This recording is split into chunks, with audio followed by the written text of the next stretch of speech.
management, as we know. And today we have our flagship carriers, and we have our low-cost carriers, right? The low-cost. So flagship would be British Airways, Swiss, KLM, etc. We have our low-cost carriers, Ryanair, we have EasyJet, Berlin Wings, etc. Okay. So the low-cost, when the low-cost carriers first emerged, first started, these guys looked down on the low-cost carriers. They're rubbish. Okay. And the airlines were the first to do revenue management, and so they created different prices of tickets. So and they knew that people who were travelling on business had a higher willingness to pay than, for example, people travelling for leisure. Somebody going from Zurich to New York for business would be willing to pay more than someone, because they had to go, than someone who was going from Zurich to New York for a week's holiday. So what they did was they had different prices. So they had prices for people travelling on weekdays, and they had prices for people travelling weekends. And in the beginning, if you remember that far back, you could only buy a return ticket. A return ticket was always much cheaper than a one-way ticket. Yes, so if you wanted to just go one way to New York, the price of one way would be more expensive than buying a return. Okay, so maybe the price for, if someone's going on a weekend, so let's say leaving, let's say their trip was involving the weekend, they didn't have to just go for a weekend, but they had to be staying on a Saturday night in that place they were flying to, then their trip, let's say, might cost 600 Swiss francs. Whereas someone who was going for business, let's say going on a Monday and coming back on a Thursday, their return trip might have cost 1,000. I don't know, what were you paying to go to New York or San Francisco?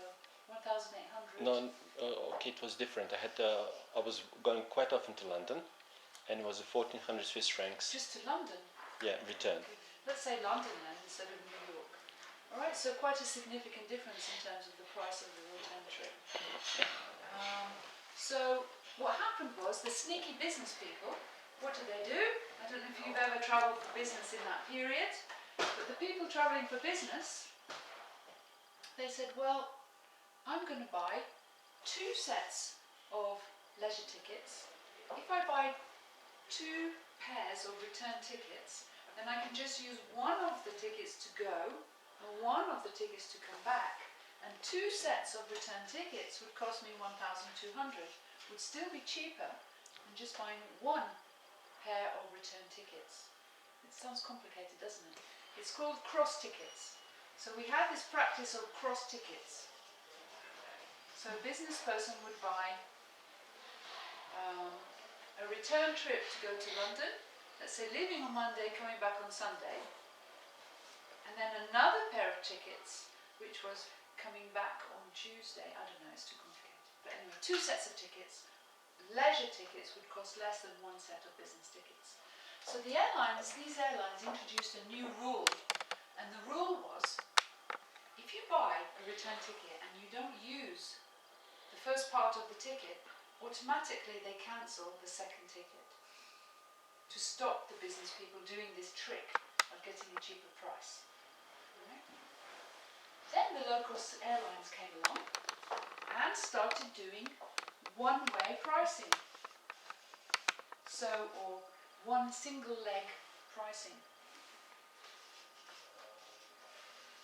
So now when we go and book on EasyJet, we don't book return. We can choose return, but we choose the price of each part.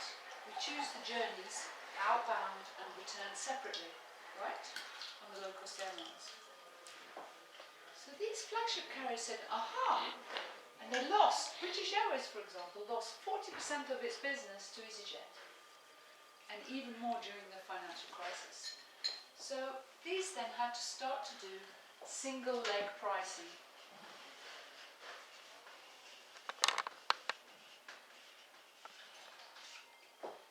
So now when we go and book on Swiss, on BA, KLM, we can see the price of the ticket to go out and the ticket to go back, and we can choose which one, what time we want to fly based on the price, right? We can do that today. But, so what happened to me? I booked a return ticket on British Airways. I booked early so I could have a good price, non-refundable ticket, return. So I booked the leg out and the leg back from Geneva. Alright? Now it happened during the time that my plans changed. So I didn't need to fly from Geneva to London, because in the end I had to go to Paris. So in the end I took a train from London to Paris, did my business in Paris, and then took a train back to Geneva. But then I still had to fly back to London afterwards. So when I went to the airport to fly back to London, do you know what British Airways told me? British Airways said to me, "Sorry, we cancelled your ticket." And I said, "Why did you cancel my ticket?" And they said, "Because you booked a return ticket, you didn't take the first flight, so automatically we cancelled the return flight." I said, "But, you know, I booked those legs separately, so why did you cancel it?" And they said, "Oh, all the airlines do that." And I said, "But EasyJet, you know, I book lots of flights, and they don't even know which is the outbound and which is the return, because I book a lot of flights at the same time, and they never cancel any of my flights without telling me, and in fact, they never cancelled." You know what they said? They said, "Oh, EasyJet is not an airline." That was 2 years ago. They're not an airline. They're just rubbish. Now, when we go and look at airlines, if we go and look at Swiss today, and go and look at British Airways today, what are they doing? They are copying. Today, they are exactly copying what the local airlines are doing. Now today, I went on Swiss the other day to fly to London, and I saw they have 39 Swiss franc price to fly to London. They have three prices. €39 to fly to London, but with no luggage, no hand luggage allowed, no case. Then they have 99 with a case, non-flexible, and then they have 149 flexible with a case and with a meal. This one has a meal, this one has no meal but a case, and this one has nothing. They don't have anything, but just a. So they're exactly copying now the local airlines. But still with these silly policies that they had from the 1990s, whereby if you book a return flight and you don't take the outbound, they cancel the return.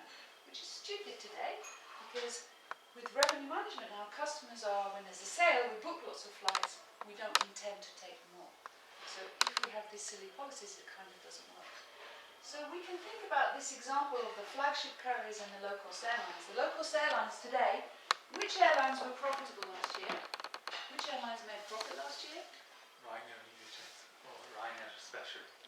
Ryanair, EasyJet, Berlin Wings. Which companies made losses last year? And they're all up here.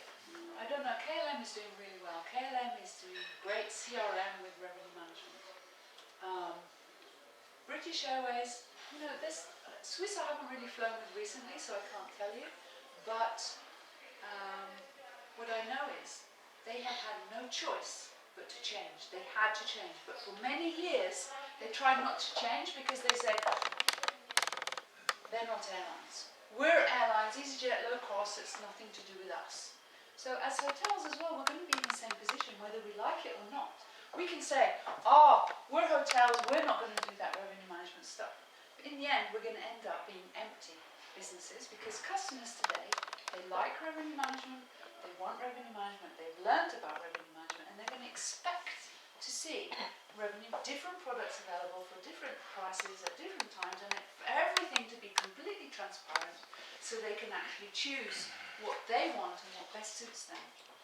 So we could resist it, but in the end, it's going to be like the airlines. We won't have any choice. But we're going to spend, if we resist, we're going to spend many years losing money until we finally accept if that's what the customer wants, then that's what we have to do. You know, that's how it is.